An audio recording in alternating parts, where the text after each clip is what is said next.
रोहिणी जी, आज 6 दिसंबर है और बाबा साहब को याद किया जा रहा है, तो ऐसा बाबा साहब ने महिलाओं के लिए ऐसा क्या काम करा जो महिला याद करती है? देखिए, बाबा साहब ने पूरी मानवता को दिशा दिखाई। 1 मिलियन हो रहे हैं। किसी एक वर्ग, जाति, किसी एक समुदाय की निंदा नहीं। उन्होंने मानवता पे चलने का रास्ता समाज को दिखाया, चाहे वो महिलाओं के हक की आवाज हो, दलित या पिछड़ों के हक की आवाज हो, सबके जो भी वंचित समाज रहा है, सबके हक और अधिकार की आवाज को बाबा साहब बुलंद करते रहे हैं और यकीन कर लो, सही रास्ते पर चलने का मंत्री जी को मैं भेज दूंगा, ग्रुप में डाल देंगे मंत्री जी वाले।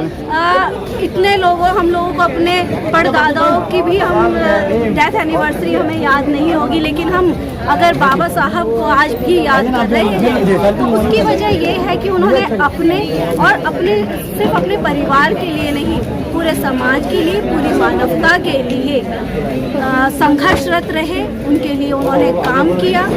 और आप देखिए कि बाबा साहब तो जो काम करते रहे उसमें ब्राह्मणवादी ताकतों ने उस समय भी रोड़े अटकाए उनके राह में और कोई कमी नहीं की, लेकिन आज इन ताकतों को पता चल गया है कि बाबा साहब का क्या महत्व है। इसलिए कोई भी राजनीतिक दल हो या संगठन हो, वो समाज में अपना अस्तित्व बचाए रखने के लिए बाबा साहब के नाम का सहारा ले रहे हैं।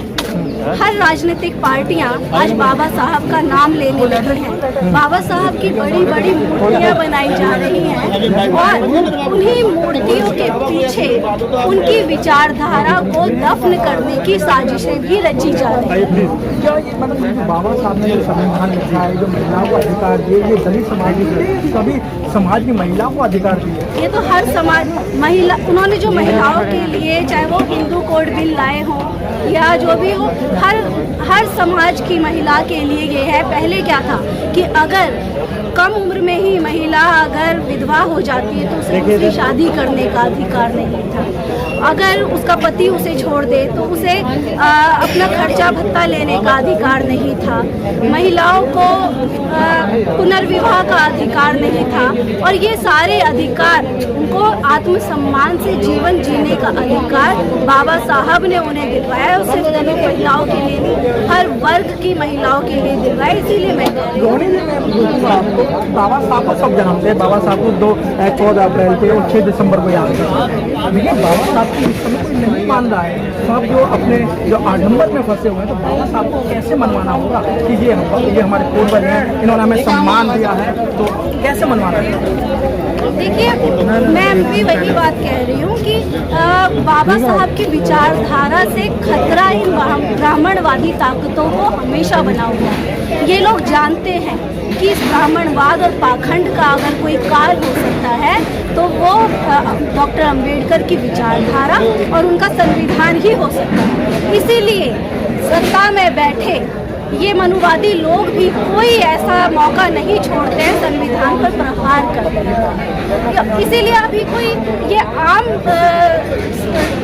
समय नहीं है, ये एक बहुत ही क्रूशियल टाइम है जहां हर उस व्यक्ति को अन्याय के खिलाफ आवाज बुलंद करने की जरूरत है जो इस देश से प्यार करता है।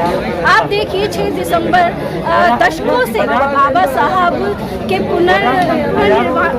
निर्वाण दिवस के रूप में मनाया जा रहा था और उसी दिन बाबरी मस्जिद का तोड़ा जाता। ये इस बात को दर्शाता है कि ताकि लोग बाबा साहब से नहीं 6 दिसंबर को बाबरी मस्जिद के तोड़े जाने के रूप में याद करें। इसी तरीके से नागपुर जो बाबा साहब की दीक्षा भूमि के नाम से प्रसिद्ध थी, वहीं पर आरएसएस का मुख्यालय बनाना और उसका भगवाकरण करना ताकि वो दीक्षा भूमि के नहीं आरएसएस के मुख्यालय के रूप में प्रचलित किया जा रहा है। वो हर कोशिश कर रहे हैं उस विचारधारा को मिटाने का, लेकिन उनको ये बता दें कि बाबा साहब के 85% लोग बाबा साहब के ही वंश के लोग हैं और वो उनके सिपाही हैं जो उनकी विचारधारा को कभी खत्म होने नहीं देंगे, मिटने नहीं देंगे और संविधान को बचाने के लिए हर काम करेंगे। मैं कहना चाहती हूँ, अपने समाज से भी आह्वान करना चाहती बहुत हूँ। अच्छी बात है कि रोहिणी जी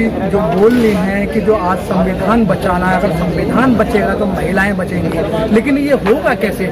आपको भी रोहिणी बनना पड़ेगा, आपको भी घरों से निकलना पड़ेगा, आपको भी अपने बच्चे छोड़ने होंगे।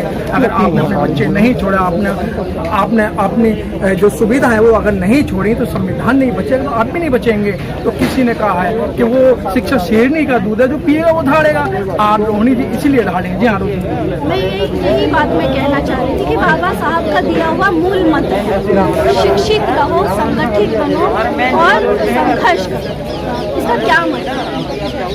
अगर एक शिक्षित व्यक्ति अपने और अपने समाज के हक और अधिकार की आवाज को नहीं उठा सकता तो उसके शिक्षित होने का क्या मतलब?